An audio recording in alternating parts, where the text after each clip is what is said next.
Let's look at some sample problems on section 8-4 dealing with testing a claim about a mean. And we're going to start with finding the p-value. There are a number of these in the exercises, so I want to make sure that you know how to do this. In number 6 we say the claim is that for tar amounts in king-size cigarettes, mu is greater than 20 milligrams.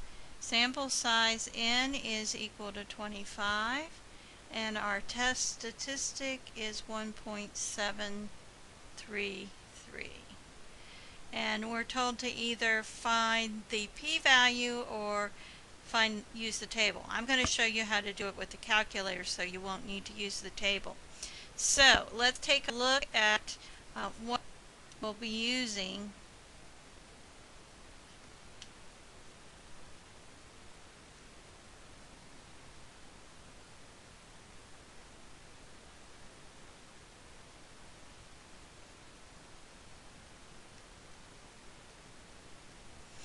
Alright, what we do with the calculator is we use the left value and the right value of the area we're looking for, and then the degrees of freedom. Now, what's important to note is that we can't put infinity on there, which would actually be the case. So most often, if we're talking about minus infinity, we can use a 10, and for positive infinity, we can use a 10.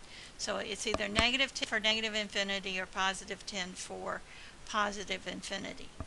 So in number 6, our t-value, we have a right-tailed test, so we're looking for the area to the right of 1.733. So what we're going to need is TCDF 1.733. In place of infinity, we're going to use 10. And our degrees of freedom, we had 25 for our number, so that would be 24 degrees of freedom. And now, as to locating that on the calculator,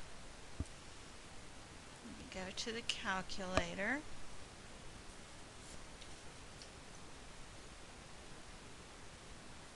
Okay, what we want to do is we want to go to second, vars, and TCDF is number 6. We want to do our 1.733, that's our test statistic, comma, instead of infinity we're going to use 10, comma, and we had 25 as our n, so that means 24 degrees of freedom. We want to close that off and then press enter.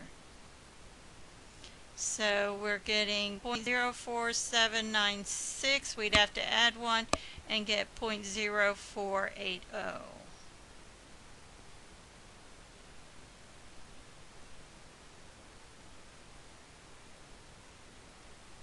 Would be p-value.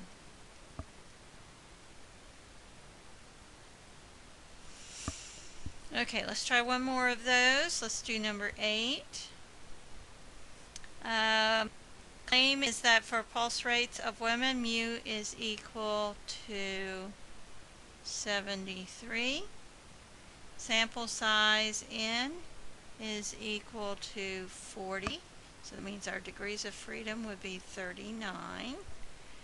And test statistic is t equals 2.463. So we want to do TCDF 2.463, and so we want the area to the right of that since it's positive, so that would be a 10, and our degrees of freedom will be 39. Okay, so I'm going to go to the calculator, and second, bars to get to distributions. I want number 6. Okay, and 2.463, comma, and again for infinity we'll just use a 10, comma, degrees of freedom, we had 40, so that would be 39. We have 0.00914. Now, in the case where we have a two-tailed test, and we do here, we have to multiply by 2. So that's the area to the right of our test statistic. So we also need the area to the left of the comparable negative. So we'll get 0.0183. 0.0183.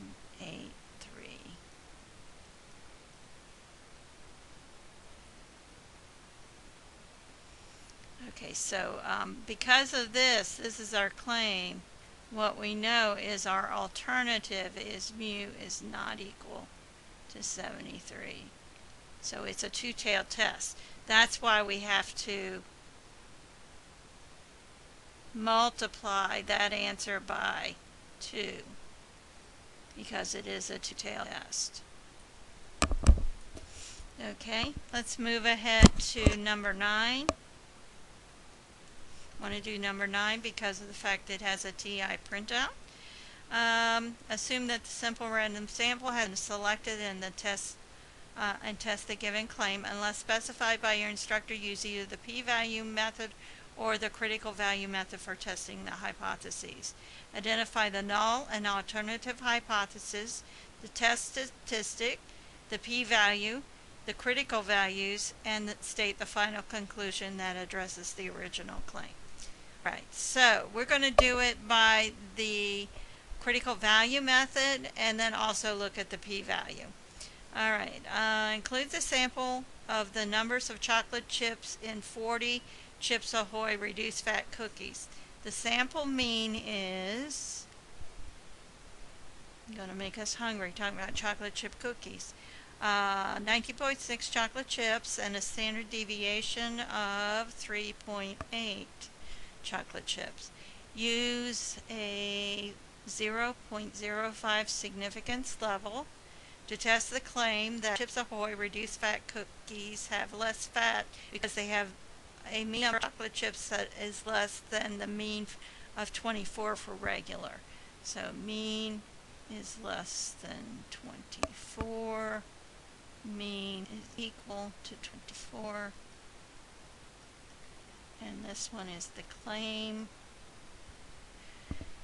Okay, see the accompanying TI-8384 that results from the hypothesis test.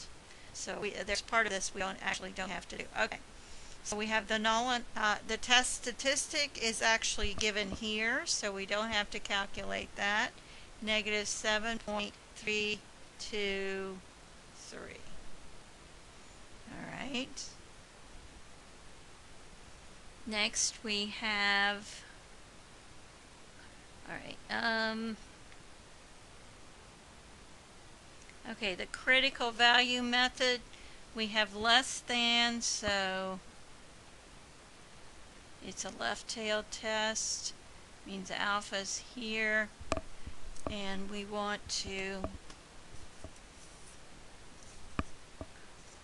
get our t-value, our critical t, 0.05 in one tail, and degrees of freedom would be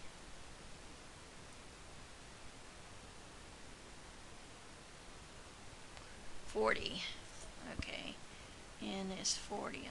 So I forgot to, so degrees of freedom would be 39. Okay, so 0.05 in one tail, and we have 39 is our degrees of freedom, and I'm getting 1.685. So that would be negative 1.685. Okay, and here's our critical region, and certainly our test statistic is going to be way over there. This is T subcritical. Okay, so we would reject the null hypothesis.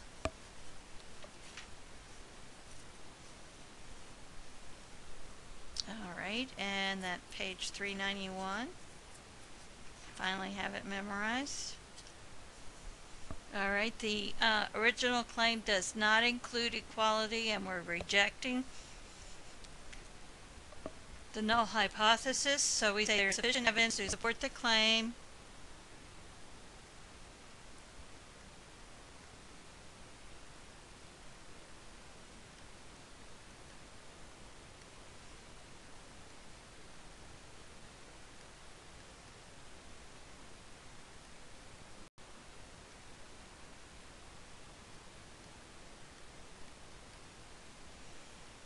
That the mean number of chocolate chips in the reduced fat Chips Ahoy cookies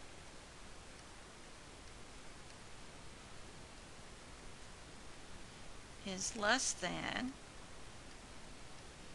the 24,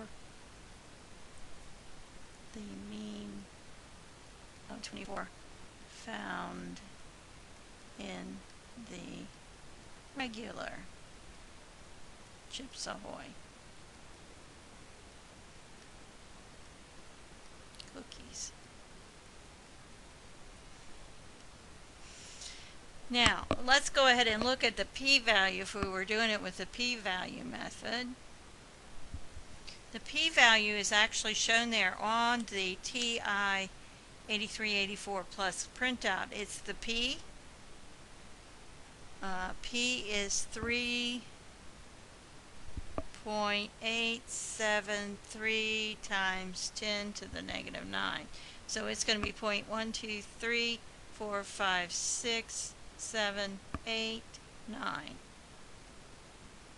Very, very small. Certainly it is less than p-value is less than alpha. It's less than the 0.05. So we would reject the null hypothesis looking at the p-value as well. Okay, now we're going to move on to number 12. The weights in pounds of discarded plastic from a sample of households as listed in data set 23 in Appendix B. And the summary statistics are N is 62, X bar is 1.911, and that's in pounds. S is 1.065 pounds. Alpha, they want us to use the 0.05 significance level.